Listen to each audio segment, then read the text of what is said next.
Bonjour à toutes et à tous et bienvenue sur Chic and Organized.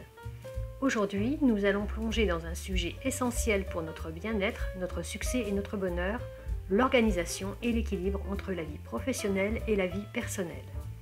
Et pour terminer cette année et commencer la suivante du bon pied, nous allons parler du bilan de l'année qui se termine et de la préparation de nos objectifs pour 2024.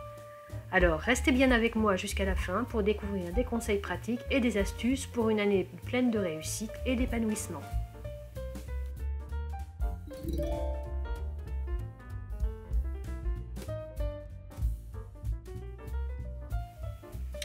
Tout d'abord, prenons le temps de faire le bilan de l'année 2023.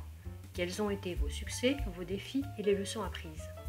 Sortez un carnet ou ouvrez un document sur votre ordinateur et notez les moments forts, les réalisations personnelles et professionnelles, ainsi que les domaines où vous pensez que vous pouvez vous améliorer.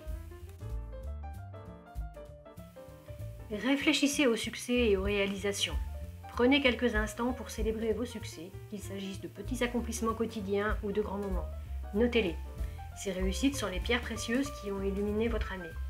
Pour ce qui me concerne, le fait de travailler avec des plages horaires m'a permis de mieux rester organisée et de mener ma vie professionnelle de front avec cette chaîne et la boutique. Identifiez les défis surmontés. La vie est faite de hauts et de bas. Passez en revue les défis auxquels vous avez fait face et que vous avez surmontés. Identifiez les compétences que vous avez développées et les leçons que vous avez apprises dans les moments difficiles. Les défis surmontés ont été multiples pour moi, mais le plus gros point a été de ne pas me mettre une trop grosse charge de travail. Parce que dès qu'un grain de sable arrive dans le planning et que le planning est trop serré, tout part de travers. Croyez-moi, c'est de l'expérience vécue. J'ai aussi appris à prendre des moments de détendre et à ne pas publier sur ma chaîne si je suis débordée. C'est ce qui est arrivé d'ailleurs la semaine dernière. L'algorithme de YouTube n'aime pas, mais tant pis, j'y ai gagné en sérénité et vous êtes toujours là à regarder mes vidéos.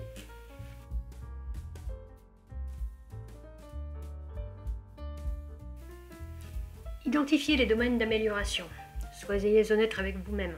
Identifiez les domaines où vous auriez pu faire mieux. Cela peut être des habitudes néfastes, des procrastinations fréquentes ou des relations qui méritent plus d'attention. Pour cette chaîne, je manque encore d'anticipation. Même chose pour la boutique. Ce sont deux points que je compte améliorer, histoire de ne pas me retrouver au pied du mur et de devoir travailler tous les week-ends. Évaluez votre équilibre vie professionnelle, vie personnelle.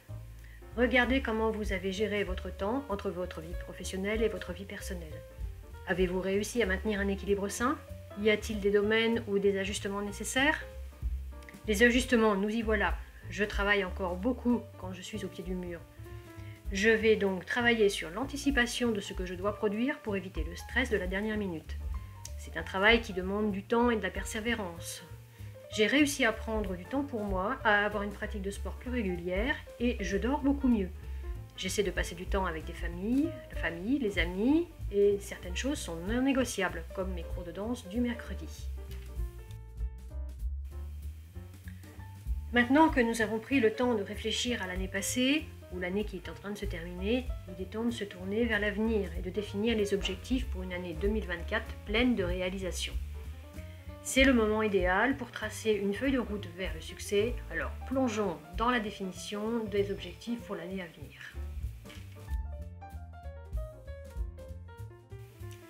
Catégorisez vos objectifs de manière intelligente. Divisez vos objectifs en catégories claires et distinctes. Cela peut inclure des aspects tels que la carrière, la santé, les relations, le développement personnel et l'apprentissage.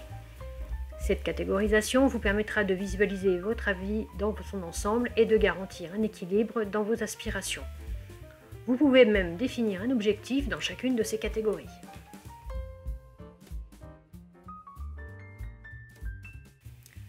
Soyez spécifique et mesurable. Évitez les objectifs vagues qui peuvent vous laisser perplexe quant à votre progression. Au lieu de dire, par exemple, être plus en forme, définissez un objectif concret comme courir un certain nombre de kilomètres par semaine ou atteindre un certain poids. De cette manière, vous pourrez mesurer votre succès de manière tangible. Par exemple, j'aimerais réussir à courir 10 km d'ici le printemps. Pour cela, je vais réfléchir à un programme progressif qui me permettra d'atteindre mon objectif. Priorisez vos objectifs. La vie est souvent pleine de demandes concurrentes. Il est donc essentiel de définir des priorités. Identifiez les objectifs les plus importants pour vous et concentrez-vous sur ceux-ci en premier. Cela vous aidera à éviter la dispersion de vos efforts. Vous pouvez utiliser plusieurs techniques comme la matrice d'Eisenhower ou la semaine idéale. Je vous en reparlerai dans une prochaine vidéo.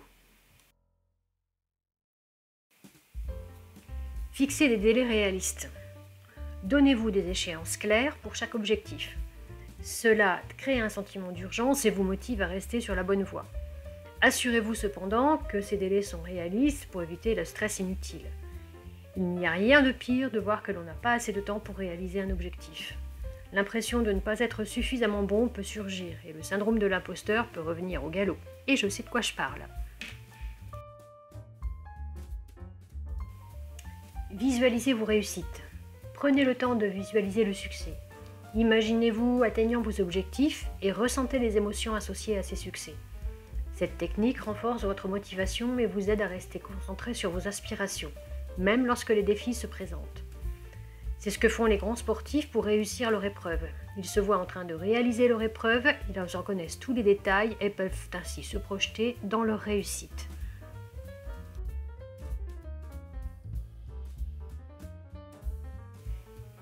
Maintenant que vos objectifs sont clairs et définis, passons à la partie cruciale, l'organisation pour atteindre ces objectifs.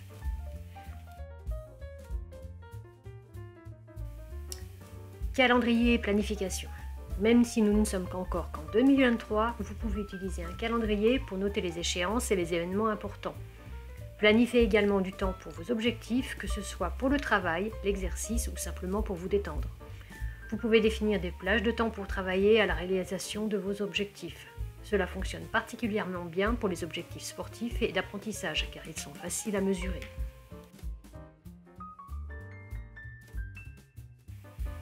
Ensuite, établissez une routine quotidienne qui soutient vos objectifs. Cela peut inclure des moments dédiés à la méditation, à la lecture ou à l'apprentissage de nouvelles compétences. De la même manière, vous pouvez établir une routine sur la semaine pour les objectifs qui ne nécessitent pas d'y travailler tous les jours.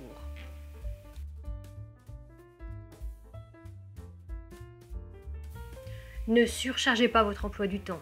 Apprenez à dire non aux engagements qui ne contribuent pas à vos objectifs ou à votre bien-être. Dès maintenant, et même si nous sommes encore qu'à la fin de l'année, n'oubliez pas que les journées n'ont que 24 heures et que vous avez aussi besoin de temps pour vous reposer. En résumé, une bonne organisation et un équilibre entre vie pro et vie perso sont essentiels pour une vie épanouissante. En faisant un bilan de l'année passée et en planifiant intelligemment vos objectifs pour 2024, vous vous donnerez les meilleures chances de réussir. Si vous avez besoin d'un agenda pour planifier la vie de vos rêves, vous trouverez des inserts d'agenda imprimés dans ma boutique. Je vous laisse le lien en description. Si vous avez aimé cette vidéo, n'oubliez pas de laisser un pouce bleu et de vous abonner et de partager vos propres astuces d'organisation dans les commentaires. Merci de m'avoir rejoint sur Chic and Organized et à la prochaine fois pour plus de conseils pour une vie équilibrée et productive.